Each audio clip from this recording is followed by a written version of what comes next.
Bones provide support for the body and aid in its movement.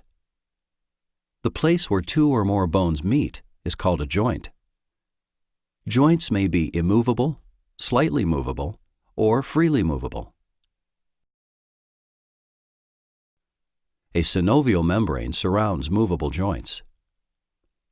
Inside the membrane, synovial fluid lubricates and nourishes joint tissue, such as cartilage.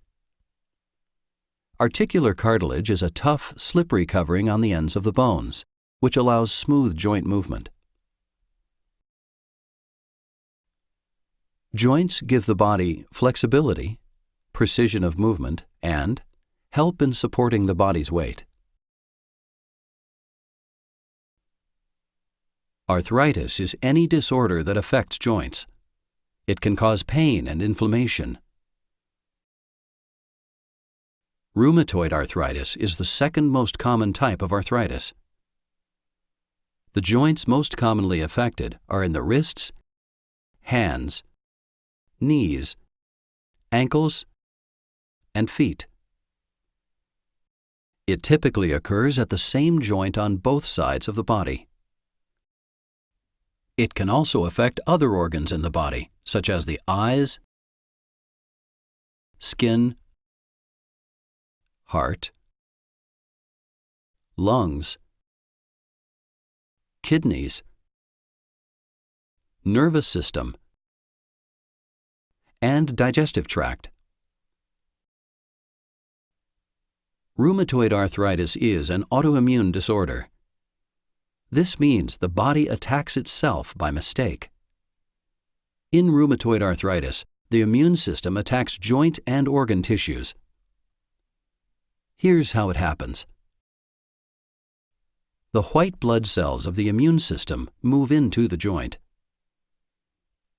They release chemicals called cytokines, which attack the cells of the synovial membrane. These chemicals cause synovial cells to release other destructive substances.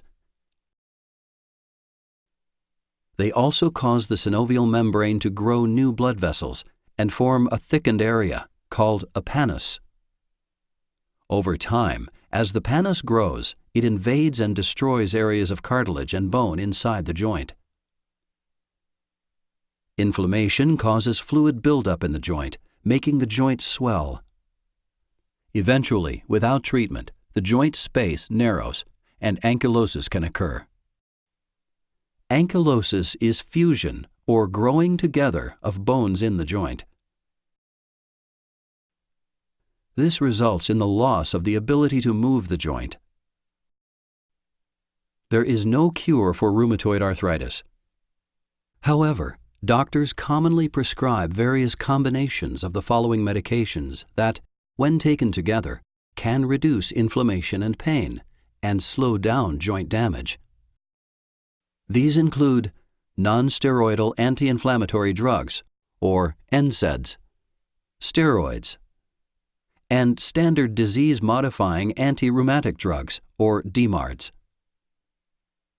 If standard DMARDs aren't working, doctors may prescribe newer drugs called biologics, also known as biologic DMARDs.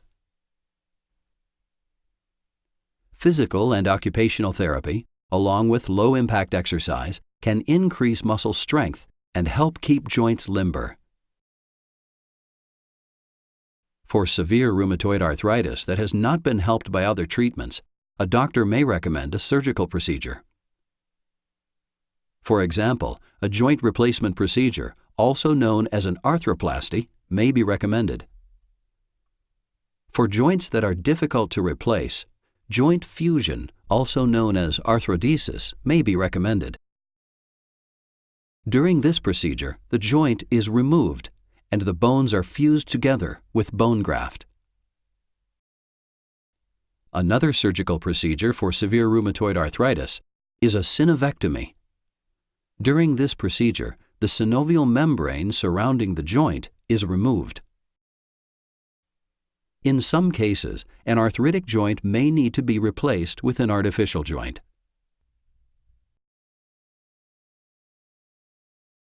For more information, talk to a healthcare provider.